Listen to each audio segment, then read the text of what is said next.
Hello everyone, welcome to Explore More and Learn. I hope you all are taking very good care of yourself.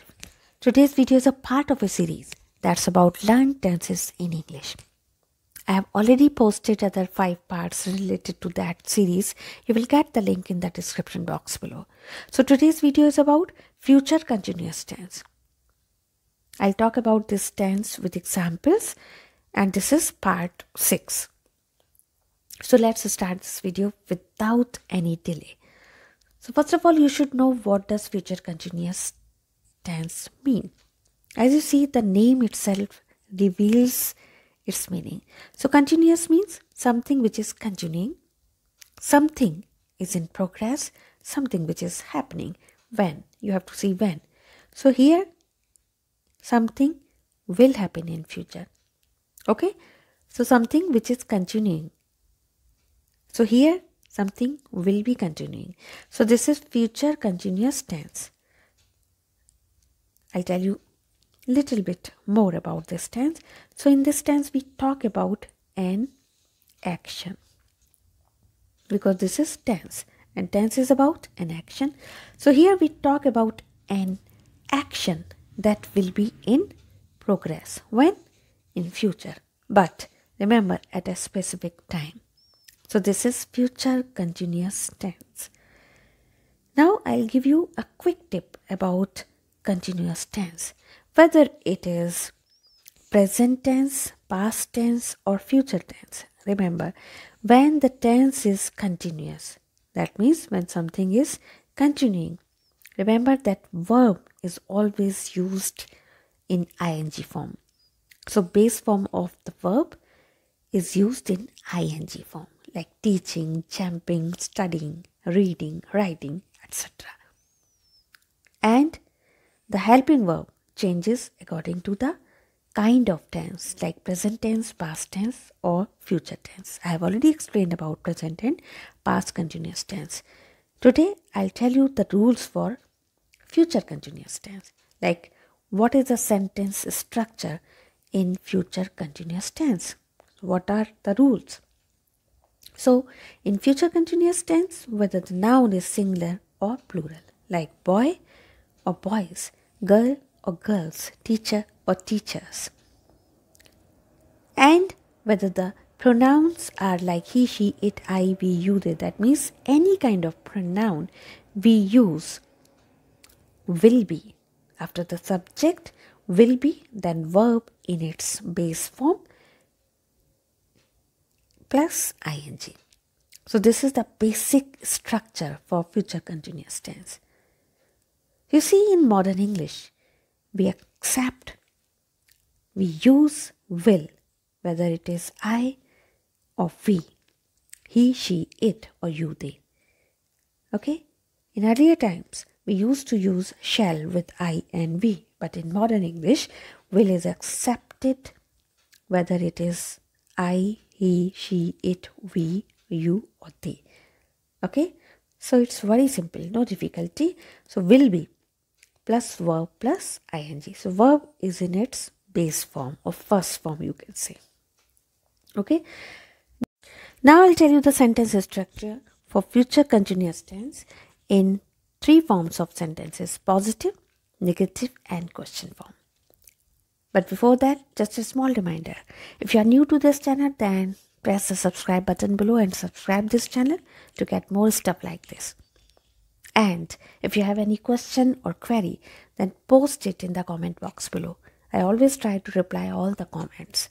Now the sentence structure for positive sentences. It is subject, then will be, and base form of the verb in ing form. Okay, for example, they will be watching the match at 3 p.m. Here the subject is they, then will be and verb in its ing form. As we have already discussed that the action will be in progress at a specific time. So they will be watching the match at 3 p.m. Another example, she will be cooking for us tonight. He will be teaching on Sunday.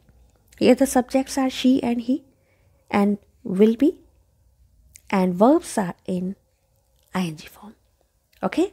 Now the sentence structure for negative sentences. The same sentence structure. Just add not between will and be. So subject plus will plus not plus be and verb in its ing form. Okay, so no issue. Just remember, do not use not after be. So you have to use not between will and be. For example, I'll take the same sentences in positive form and let's change them into negative form. So they will be watching the match at 3 p.m. They will not be watching the match at 3 p.m. If you use the contracted form for will not, then you can say won't. They won't be watching the match at 3 p.m. But in formal English or formal written English, we do not use contracted form. But otherwise, you can say they won't be watching the match at 3 p.m. Okay. Now another example, she will be cooking for us tonight. She will not be cooking for us tonight. Very simple. He will be teaching on Sunday. Can you change it on your own? Alright. The negative form is he will not be teaching on Sunday. Okay. Now the sentence structure or question form. We use will, helping verb, before the subject. So will comes here before the subject. So will, then subject, then be, then verb in its ing form, followed by question mark. Okay. So remember that subject is between will and be. Okay. So be comes after the subject. Now I'll take the same examples in positive form and let's change them into question form. So they will be watching the match at 3 p.m. Will they be watching the match at 3 p.m.? This is the question form. So here, subject is they and will comes before they and be comes after they. Okay? And verb in its ing form. So will they be watching the match at 3 p.m.? She will be cooking for us tonight. This is positive sentence. And the question form is, will she be cooking for us tonight?